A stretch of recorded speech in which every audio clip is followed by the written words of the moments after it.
के दिन आसनसोल नगर निगम के सांस्कृतिक विभाग द्वारा बंगाल के स्वतंत्रता संग्रामी 19 साल के खुदीराम बोस के बलिदान दिवस पर आसनसोल साउथ थाना के पास खुदीराम बोस की मूर्ति पर माल्यार्पण कर उन्हें श्रद्धांजलि दी गई। साथ ही श्रद्धांजलि देकर मेयर परिषद अभिजीत घटक ने कहा, 1908 में खुदीराम बोस जो कि सबसे युवा स्वतंत्रता संग्रामी थे, उस समय उनकी उम्र 19 वर्ष थी। उनको फांसी दे दी गई थी।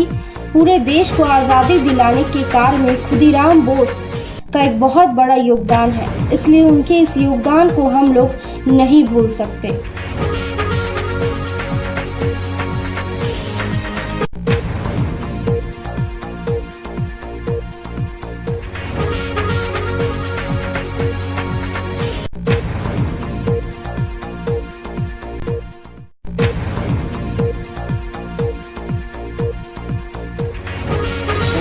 সালের আজকের দিনে একজন 19 বছরের যুবক দেশের জন্য হাসতে হাসতে ফাঁসির দড়ি গলায় পড়েছিল।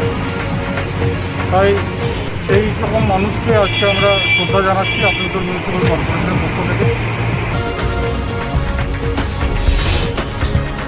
दुर्गापुर पुलिस कमिश्नरेट के आसनसोल दक्षिण थाना के एसआई अनुरभ भट्टाचार्य कोरोना को मात देकर लौट आए हैं। मंगलवार को उन्होंने ड्यूटी भी ज्वाइन कर ली, जहां उनके सहयोगी ने उनका स्वागत किया। गौरतलब है कि दक्षिण थाना के एसआई अनुरभ भट्टाचार्य समेत लगभग आधा दर्जन पुलिसकर्मी कोरोना संक्रमित हो गए थे। एसआई अनुरभ भट्टाचार्य ने घर पर रहकर ही इलाज कराया और कोरोना को हराया। इसके पहले पुलिस आयुक्त सुकेश कुमार जैन कोरोना को मात देकर लौट आए थे। वहीं रानीगंज थाना के भी 22 पुलिस अधिकारियों ने कोरोना को मात। पांडेश्वर विधानसभा क्षेत्र स्थित पांडेश्वर कॉलेज में तृणमूल छात्र परिषद यूनिट के स्थापना दिवस का आयोजन किया गया। यहाँ मुख्य अतिथि के रूप में पांडेश्वर के विधायक तृणमूल कांग्रेस जिला अध्यक्ष जितेंद्र तिवारी उपस्थित थे।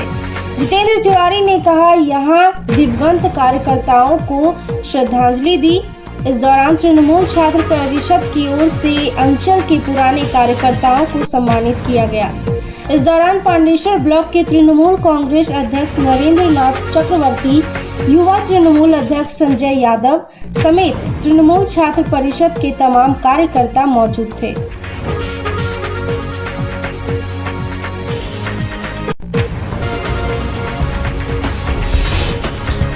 रानीगंज की ब्लॉक स्तर पर कोरोना परीक्षण के लिए लार के रस को इकट्ठा करने का काम शुरू हुआ।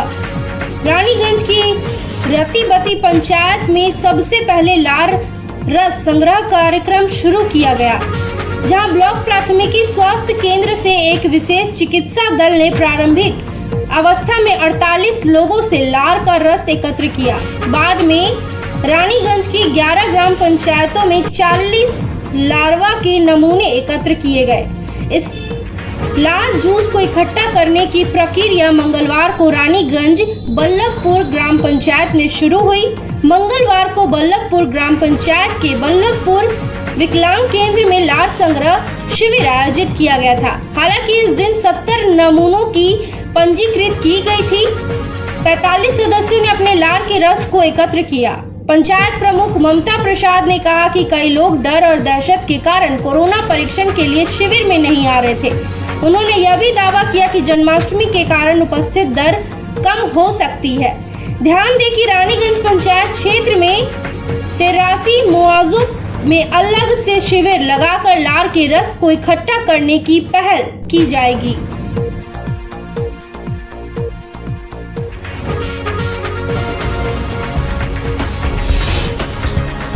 मुख्यमंत्री ममता बनर्जी के निर्देश पर नवीना से जारी परिपत्र के अनुसार हावड़ा टीएल जायसवाल अस्पताल को कोविड अस्पताल में स्थानांतरित कर दिया गया है। राज्य सरकार ने कोरोना से पीड़ित रोगियों को पर्याप्त सेवाएं प्रदान करने की घोषणा की थी, लेकिन इस बार अस्पताल के अंदर चरम कुप्रबंधन के चौंकाने वाले आरोप है। मोमिता घोष नाम के एक कोरोना मरीज ने एक वीडियो संदेश में शिकायत की कि उसका अस्पताल में इलाज नहीं किया जा रहा है। डॉक्टर नर्स ने सुबह से ही किसी को नहीं देखा है। उन्होंने आगे शिकायत की कि उन्हें सुबह से सांस की तकलीफ हो रही है, सांस लेते समय सीने में दर्द, लेकिन वह बार बार कह रहा है कि वह पीड़ित है, लेकिन कोई नहीं आ रहा है। बस अस्पताल से कहा जा रहा है कि वह ठीक है। उसके आगे की शिकायत यह थी कि अस्पताल में दिए जाने वाले भोजन की गुणवत्ता बेहद खराब थी। सड़े हुए अंडे खिलाए जा रहे हैं, खाना ठीक से नहीं परोसा जा रहा है। आज पिछले 4 दिनों के इंतजार के बाद उन्होंने इस वीडियो संदेश में अस्पताल के अंदर की तस्वीर पोस्ट की। इसके अलावा कोविड उपचार के लिए टीएल अस्पताल में भर्ती कई रोगियों को पहले से ही अस्पताल के भीतर कुप्रबंध के खिलाफ वीडियो संदेशों में मुखर थे। उन्होंने स्पष्ट रूप से शिकायत की कि उन्हें कोविड परीक्षण के लिए भर्ती होने के बावजूद कोई उपचार नहीं मिल रहा है।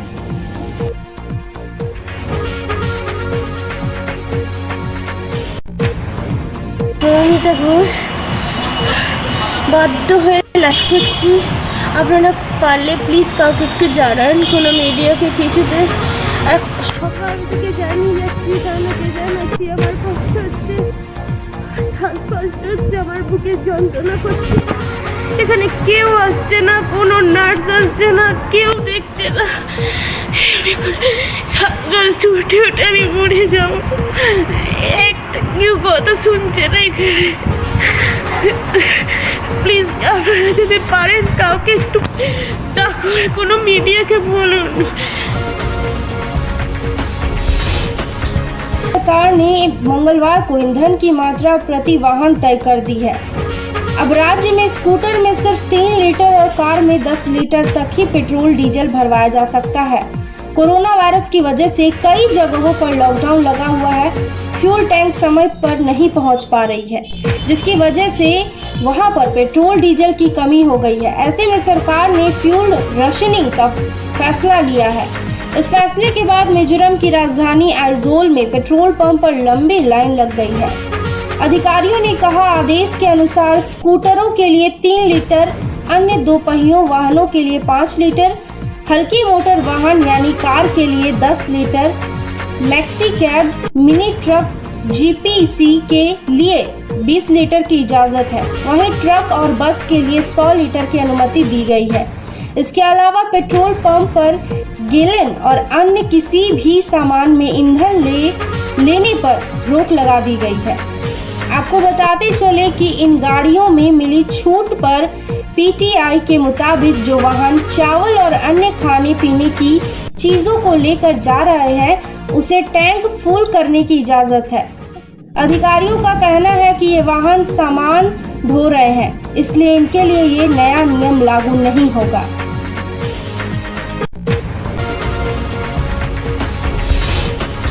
राज्यपाल जगदीप धनखड़ ने राज्य में प्रधानमंत्री किसान सम्मान निधि योजना अब तक लागू नहीं किए जाने को लेकर एक बार फिर से ममता बनर्जी सरकार पर निशाना साधा है।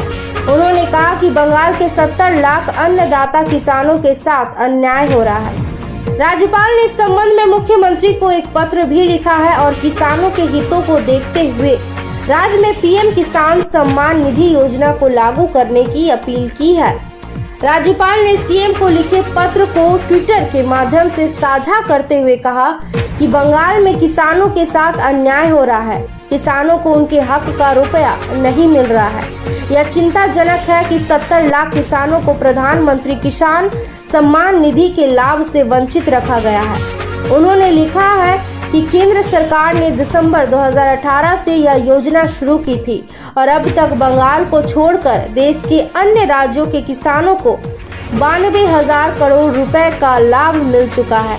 यानी केंद्र ने इस योजना पर 92,000 करोड़ खर्च किए हैं। केंद्र सरकार द्वारा 8,400 करोड़ रुपए आवंटित होने के बावजूद बंगाल के किसानों को इसका लाभ नहीं मिल पाया है और यह बंगाल के किसानों के साथ भद्दा मजाक है।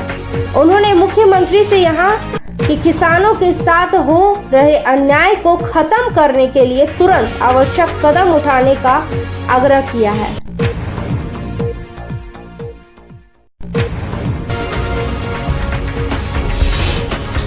उत्पन्न हुआ निम्न दबाव अब मध्य प्रदेश की तरफ बढ़ गया है, जिसके फलस्वरूप बुधवार से बंगाल में बारिश कम होने लगेगी। अलीपुर मौसम कार्यालय से मिली जानकारी के मुताबिक मंगलवार तक सुबह की विभिन्न जिलों में हल्की तेज बारिश का पूर्वानुमान है। बुधवार से बारिश का परिणाम बहुत कम हो जाएगा। इससे दक्षिण बंगाल में उमस भरी गर्मी फिर से बढ़ जाएगी।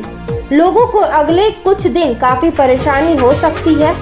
गौरतलब है कि बारिश होने से कोलकाता व आसपास के जिलों में तापमान काफी उतर आया है, जिससे लोगों को उमस भरी गर्मी से राहत मिली थी। सोमवार को कोलकाता में हल्की बारिश हुई और तापमान फिर से बढ़ने लगा है और उत्तर बंगाल में भी बुधवार से बारिश कम होनी शुरू हो जाएगी। गौरतलब है कि इस मानसून उत्तर बंगाल में दक्षिण की तुलना में बहुत ज्यादा बारिश हुई है।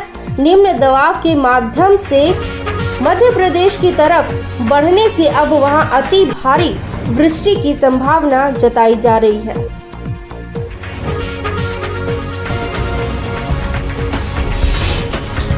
राष्ट्रपति प्रणब मुखर्जी भी कोरोना वायरस से संक्रमित हो गए हैं। उन्होंने इस बात की जानकारी खुद ट्वीट करके दी है। इधर उनके कोरोना पॉजिटिव पाए जाने पर बंगाल की मुख्यमंत्री व तृणमूल कांग्रेस अध्यक्ष ममता बनर्जी ने चिंता जताते हुए उनके शीघ्र स्वस्थ होने की कामना की है। आपको बता दें कि ममता ने ट्वीट कर लिखा है, पूर्व राष्ट्रपति प्रणब दा के कोरोना से संक्रमित होने की खबर सुनकर बहुत चिंतित हूँ। मेरी प्रार्थनाएं उनके और उनके परिवार के साथ है। मैं उनके शीघ्र स्वस्थ होने की कामना करती हूँ। उल्लेखनीय है कि पूर्व राष्ट्रपति प्रणब मुखर्जी ने खुद ट्वीट करके कहा कि अस्पताल में टेस्ट के बाद मैं कोरोना वायरस से संक्रमित पाया गया हूँ। पिछले एक हफ्ते में जो भी लोग मेरे संपर्क में आए हैं, मैं उनसे अपील करता हूँ कि वे सभी लोग टेस्ट करवाएं और आइसोलेट हो जाएं। बता दें कि हाल ही में कई राजनेता और वीवीआईपी कोरोना से संक्रमित हुए हैं। केंद्रीय गृह मंत्री अमित शाह भी पिछले हफ्ते कोरोना पॉजिटिव पाए गए थे और फिलहाल गुरुग्राम के मेदांता अस्पताल में वे भर्ती हैं। ममता ने शाह के भी जल्द स्वस्थ होने की कामना की है। प्रधानमंत्री नरेंद्र मोदी ने मंगलवार को 10 राज्यों, केंद्र शासित प्रदेशों के मुख्यमंत्रियों से चर्चा कर कोरोना वायरस महामारी की मौजूदा स्थिति की समीक्षा की और कहा कि इस लड़ाई में देश सही दिशा में आगे बढ़ रहा है। वीडियो कॉन्फ्रेंस के जरिए हुई इस बैठक में आंध्र प्रदेश, कर्नाटक, तमिलनाडु, पश्चिम बंगाल, महाराष्ट्र, पंजाब, बिहार, गुजरात, तेलंगाना और उत्तर प्रदेश के मुख्यमंत्रियों से जमीनी स्थिति का जायजा लेने के बाद प्रधानमंत्री ने यह भी कहा कि अगर सभी मिलकर इन राज्यों में कोरोना को हराने में सफल हो जाते हैं तो देश भी जीत जाएगा। बैठक के बाद प्रधानमंत्री मुख्यमंत्रियों को संबोधित करते हुए कहा, आप सभी से बात करके जमीनी वस्तु स्थिति की भी जानकारी और व्यापक होती है और ये भी पता चलता है कि हम सही दिशा में आगे बढ़ रहे हैं। प्रधानमंत्री ने कहा कि आज 80% सक्रिय मामले इन 10 राज्यों में हैं, इसलिए कोरोना वायरस के खिलाफ लड़ाई में इन सभी राज्यों की भूमिका बहुत बड़ी है। उन्होंने साथ में यह भी कहा कि आज देश में सक्रिय मामले 6 लाख से ज्यादा हो चुके हैं, जिनमें से ज्यादातर मामले हमारे इन 10 राज्यों में ही हैं। इसलिए ये आवश्यकता थी कि ये 10 राज्यों के एक साथ बैठकर समीक्षा करें, चर्चा करें। आज इस चर्चा में से हमें एक दूसरे के अनुभवों से काफी कुछ सीखने समझने को मिला है। मोदी ने यह भी कहा कि आज बैठक का एक भाव यह निकल कर आया है कि सभी मिलकर अपने इन 10 राज्यों में कोरोना को हरा देते हैं और देश भी जीत जाएगा।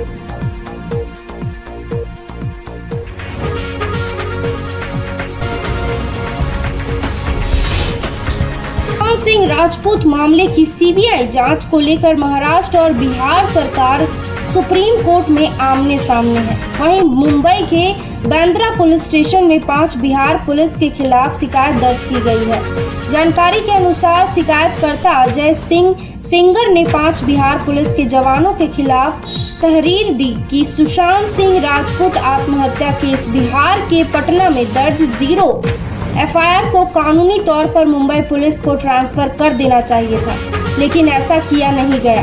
कानून भंग करते हुए बिहार के पुलिस ने मुंबई में खुद अवैध तरीके से जांच करने लगी और सरकारी कामकाज में तकलीफ दी और महाराष्ट्र की प्रतिम मलिनी की बांद्रा पुलिस में दादागिरी की।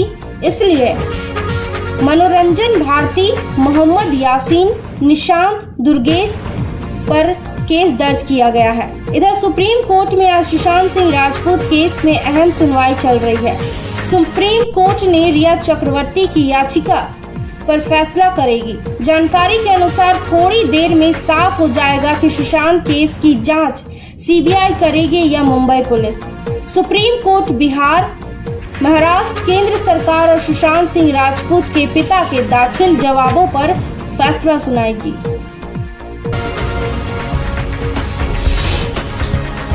कांग्रेस के पूर्व अध्यक्ष राहुल गांधी ने मंगलवार को कहा कि मौजूदा समय में शहरों में बेरोजगारी की मार झेल रहे लोगों की मदद के मकसद से मनरेगा जैसी योजना और पूरे देश में गरीबों के लिए न्याय लागू करने की जरूरत है।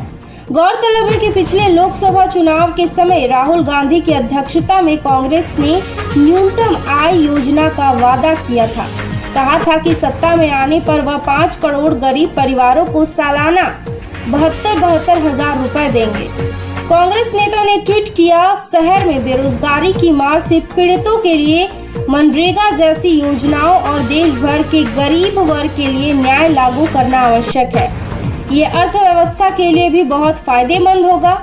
राहुल गांधी ने सरकार पर निशाना साधते हुए सवाल किया है, क्या सूट बूट लूट की सरकार गरीबों का दर्द समझ पाएगी?